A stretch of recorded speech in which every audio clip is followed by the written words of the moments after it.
দুপুর বেলায় টক ঝাল পেয়ারা মাখা খেতে খুবই লোভনীয়। বন্ধুরা, আজকে নিয়ে আসলাম একটা আকর্ষণীয় ভিডিওটায় কিন্তু অনেক মজা আছে, তাই ভিডিওটি না টেনে সম্পূর্ণ দেখবেন প্লিজ। তো আজকে করব পেয়ারা মাখা। কেবলই গাছ থেকে পেড়ে নিয়ে আসা পেয়ারাগুলো আমি ভালোভাবে ধুয়ে নেব, আর এর সঙ্গে অ্যাড করব গাছের কাঁচা ঝাল, একেবারেই টাটকা ঝাল এবং অতিরিক্ত ঝাল এই ঝালগুলোতে। তো এই হচ্ছে আমি এখন ভালোভাবে ধোয়ার পর তারপর কুচিয়ে নিব।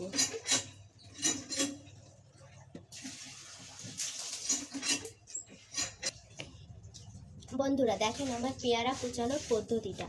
পেয়ারা কুচাচ্ছি কিন্তু সুপরি কাটা জাতির সাহায্যে। আপনারা হয়তো বা মনে মনে হাসতে পারেন, কিন্তু এই পদ্ধতিটা আমার খুবই কিন্তু ভালো লাগে। তো এইভাবে খেতে আমার বেশি সহজ মনে হয় মাখাটা, কারণ হচ্ছে কুচানি দিয়েও কোচানো যায়, কিন্তু এইভাবেই আমার কাছে বেশি টেস্ট মনে হয়। আজকে একেবারে গ্রাম্য পদ্ধতিতে এই মাখাটা হবে। আর দেখেন কিভাবে আমি কুচিয়ে নিয়েছি, একেবারে ছোট না আর একেবারে বড়ও না।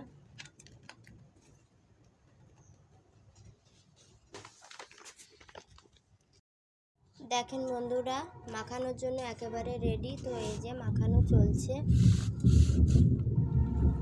তো এটাকে বলা হয় একেবারে গ্রাম্য পদ্ধতিতে মাখা। আগে যেভাবে মাখাতো মানুষ সেইভাবে, কিন্তু এখন তো কত পরিবর্তন এসেছে, কারণ বাজারে এখন বোতল সর্ষের কাসন পাওয়া যায়, সেইটা দিয়েই মাখালে খুব টেস্ট লাগে, কিন্তু ওটা আমাদের বাড়িতে শেষ হয়ে গেছে। এই জন্য কিন্তু একেবারে গ্রাম্য পদ্ধতিতে মাখানো চলছে, আর এটাই কিন্তু আমার বেশি পছন্দ।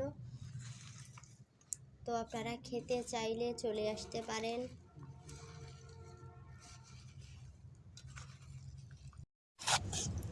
বন্ধুরা, যেহেতু এতদিন খুবই অসুস্থ ছিলাম, তো জ্বরের মধ্য দিয়েই এই কয়েকটা দিন পার করছি, প্রায় এক সপ্তাহের মতো। খুবই দুর্বল হয়ে গেছি। তাই বলবো যে শুধু খাবার খেলেই হবে না, যে এই যে পেয়ারা মাখা আপনাদের সঙ্গে শেয়ার করলাম, তো এটা খেতে ইচ্ছে করছে, যেহেতু অসুস্থতার ভিতরে যাচ্ছে, কিছু খেতে ইচ্ছা হচ্ছে না এই জন্য।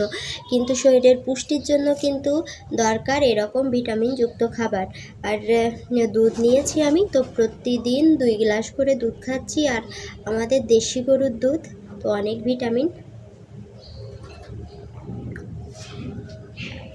আর এখনের ভাইরাস যে জ্বর হচ্ছে সবার, তো অবশ্যই আপনারা সুস্থ হতে চাইলে, যে কয়েকদিনের ভিতর শরীর সুস্থ করতে চাইলে দুধ খেতে পারেন, দুপুরবেলায় গরম দুধ।